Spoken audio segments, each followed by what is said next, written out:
music communications with fewer complications. It's Rhyme and Reason 452. There's a rhyme and reason for your life. There's a rhyme and reason why you're here. Hey there, Tony here, communicating with you once again through the Rhyme and Reason podcast, and I'm so grateful that you're there. Thank you for tuning in. It gives me a reason to make some rhymes. And I'm talking today again about some more sort of dealing with health and music. And I'm talking about music communications this time. So I was reading this article about a young woman who wrote about the differences between a music therapist and what she called a glorified performer. Because I know some guys, I actually know a couple of guys personally, who give a lot of good musical therapy, like in nursing homes and schools and things like that. But they're not certified music therapists. And so this woman was showing her bias, at the very beginning of the article, that, and there's nothing wrong with that, by the way. You have a bias, you have a bias. She didn't admit she has a bias, but that's okay. She was taking a stand, and that's a good thing.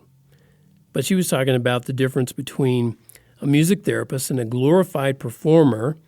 And after reading her article, I wondered why, so many music therapists believe music communications have to be so darn complicated. And they come out sounding so serious. And, it can be. Music therapy can be a serious thing when you're actually trying to help people with it. I get that. I have no problem with that. But I don't think a musician has to feel like a glorified performer just for wanting to help people without a music therapy certification. I don't believe you have to have that in order to help people with music. The young woman who wrote the article, and of course is going to remain nameless and linkless to protect her identity, she said performing and therapy are two entirely different processes, but I don't believe they're mutually exclusive myself.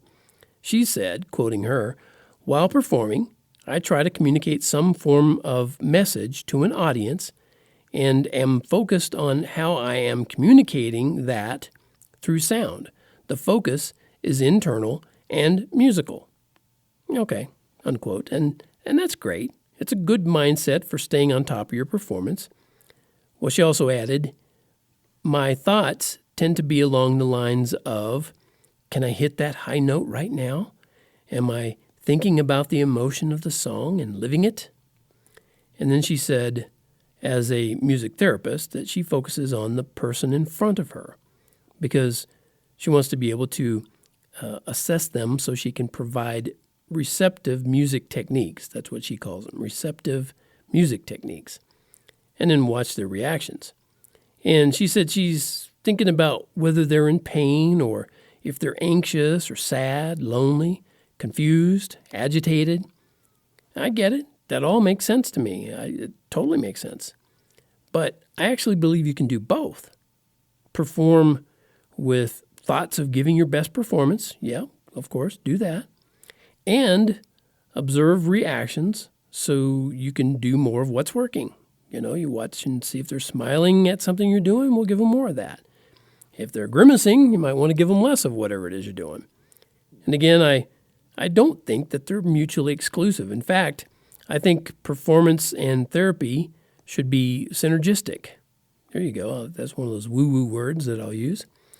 And I get it how music therapists are trained to look for those therapeutic results. But their training is in areas like psychology and neurology and the different systems of the body. There's nothing wrong with that. But none of it teaches them how to care for and love their neighbor. There's a key thing to have in you and be willing to do. I've seen, who knows how many medical professionals who really know their stuff. But you can see they just don't care about the health and well-being of their patients. I've experienced this recently. It's sad. You can tell that they're trying to make a lot of money and not necessarily trying to heal people. But, so it is. that life is like that. It's full of people who do those kinds of things. And that's in every industry, including the so-called healthcare.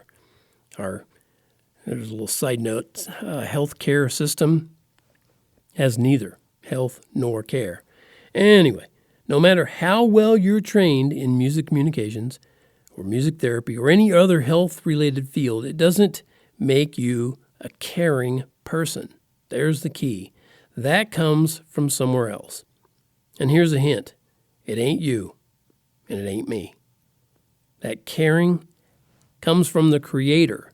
And if you can lean on Him and trust in Him and try to do things more His way, then you can have some of that caring too, and you can express some of that caring even when you're playing music and you're not a certified music therapist.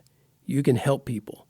A little music therapy can be so good for you and me, but something else has to be there. It's simple, tender, loving care. Okay, there's my little soapbox thing on music communications, music therapy, all of that sort of thing. And until next time, remember, life has rhyme and reason because God made you. There's a